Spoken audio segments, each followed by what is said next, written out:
everyone, welcome back to the studio. I'm sorry that I haven't uploaded in quite a while.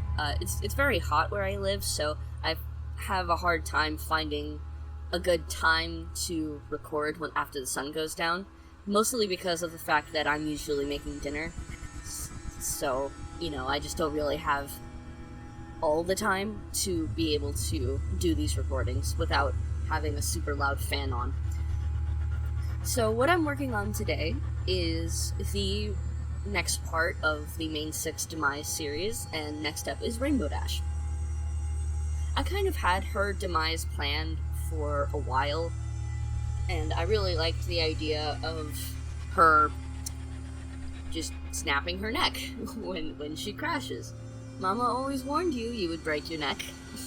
So it took me a little while to figure out how I wanted to do the position, and it took a lot of fidgeting, as you can see. Also, the only reason that you see me drawing the background for this one and not any of the other ones is because I just forgot to record drawing the background for most of the other pieces. For some reason, my brain reminded me to record while drawing the background this time. So, that's why it's like that. As you can see, I'm really struggling with drawing her back end, how it would be, lifted up into the air, being that she fell face first onto the ground.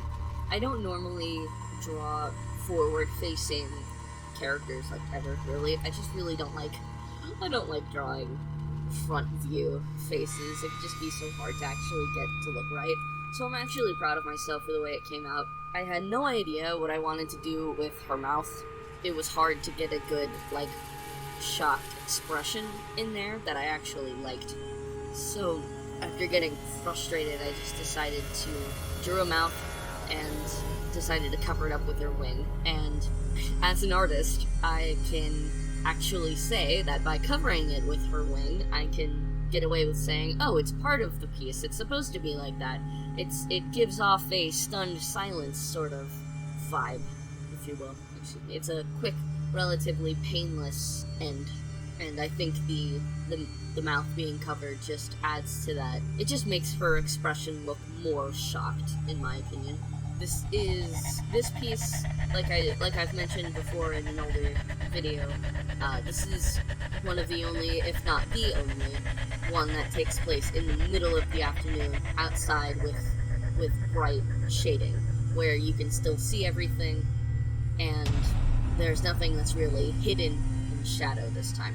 I do really like making gore pieces that take place in the middle of the day like this, because of the idea that, the broad daylight sort of scenario just makes everything worse. I do have some tips for line art, and the best one I can give right now without going into depth for it, because I do want to make tutorial videos at some point maybe in the future. I have my stabilizer on the highest setting possible, and even with having the stabilizer on, does not stop wobbly lines if you still try to move your arm in a slow direction along the line that you're trying to trace. The way I get around that and make my lines look clean is I draw with confidence. If I'm making line art, I am drawing it one stroke and doing it as quick and smooth as possible. That's why when you watch me draw line art, I'm always drawing a line and erasing it, drawing a line and erasing it. It's a lot of trial and error to get these lines to look the way I get them to look. So yeah, as far as the shading goes, the light source is kind of coming from above her, being that I wanted this to take place in the afternoon, and usually in the afternoon the sun is directly above head. As you can see earlier, I was fidgeting around with adding her neck bone coming out of her neck, like it broke through the skin as it got snapped, but I just couldn't get it to really look right, so I just kind of abandoned the idea. I really hope that it still looks like her neck has been snapped. I for sure think that her head couldn't really turn this way.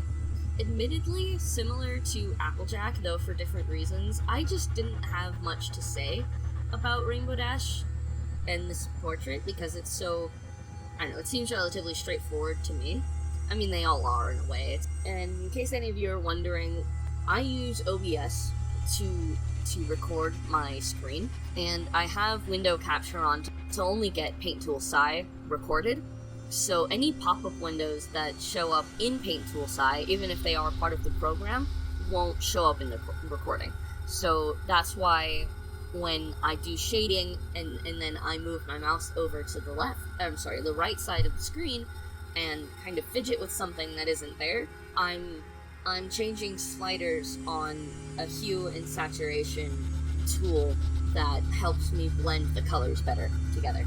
The way I shade multicolor hair, especially something like Rainbow Dashes, is I take one solid color, I blend it in, and then I take the selection tool and select via color, so that I can then highlight and change each individual color so that it matches the tone of the hair. That's how I get her hair to be so vibrant, instead of being murky and muddy with just one or two colors used for shading.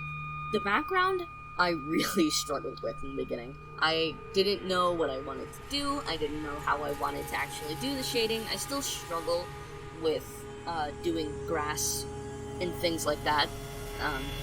But here, I was actually pleasantly surprised with myself with the outcome that I got. Because in the beginning, it didn't look too great.